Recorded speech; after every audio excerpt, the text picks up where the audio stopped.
Are pensions for city employees killing city budgets? Seems like a fair topic to investigate, and that's just what WNET, New York's PBS station, did. Only they did it with money from a major public pension, Critic.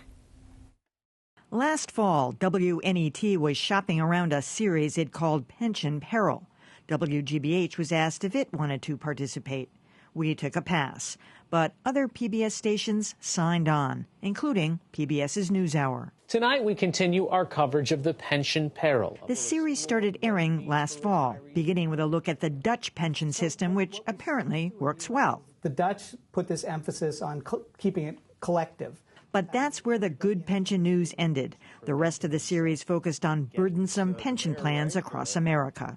New York, like many other cities and local governments, is facing mounting costs to support its public workers. Then last week, David Serrata of the website Pando Daily blew the lid off the series. The title of David Serrata's piece is The Wolf of Sesame Street. Serrata reported that the pension series is secretly funded by former Enron trader John Arnold, a billionaire political power broker who is actively trying to shape the very pension policy that the series claims to be dispassionately covering.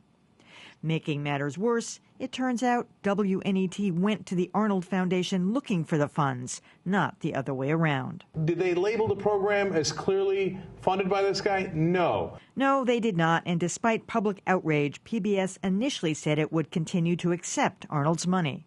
Then last Friday, WNET abruptly announced it will return the $3.5 million grant, putting the pension series on hold. File under, what were they thinking? You know, the tragedy about this is a really good story.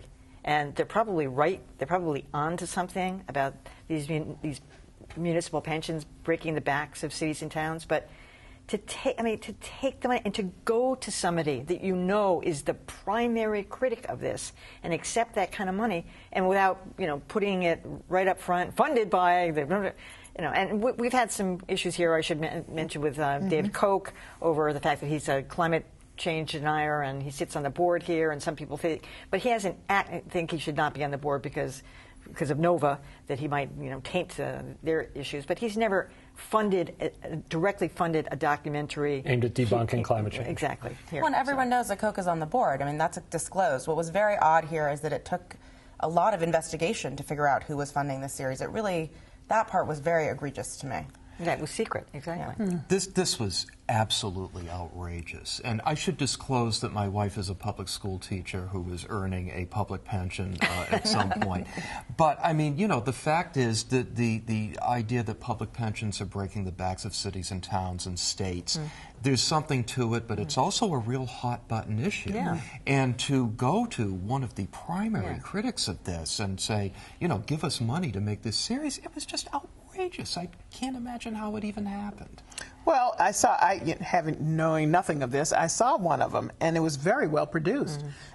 Captivating, and I may have seen the Dutch one, I don't know. But I was like, wow, this is really interesting, and it's, it was all around the world and all of that. So how would you know? And I think it makes people, this is the bigger issue, it makes people suspicious of everything that comes out of, a PBS, and say, see, somebody behind that probably has an agenda. And that's the thing that hurts me, because there's some good work coming out. I think that there are two things going on here. For one, public media is trying in this day and age of limited budgets, constrained budgets, and also the threat of possible defunding down the road.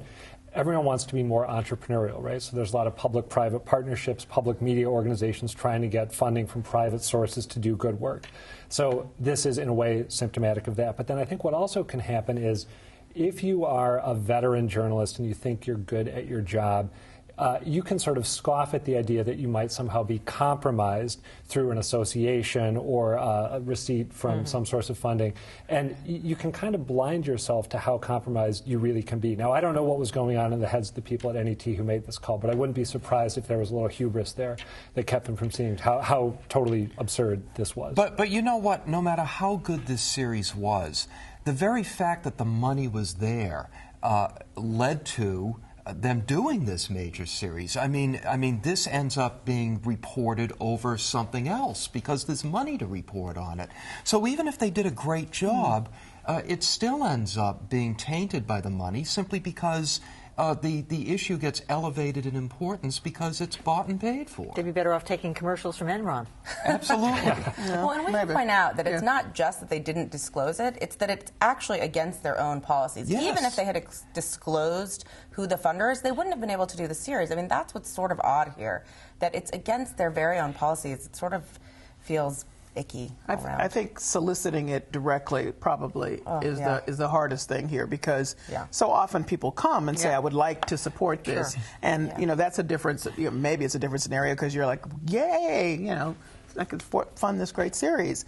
And you're not looking as carefully as you may. But to solicit it puts you in a different space. Well, it makes you really wonder the chicken and the egg here. Did they come up with the idea and then go to them? I mean, how was it even born? Not that it's a good issue, but I wonder how it came about. And then do they say, oh, and I know the guy who's got the money who thinks that this is... And it was largely negative, let's face it. Absolutely. It was. And I mean, there's a fine line here, because certainly news organizations go to foundations that say, we will fund you to cover education reform. We will fund you to cover health care. But you have to be completely independent and you have to be transparent about it.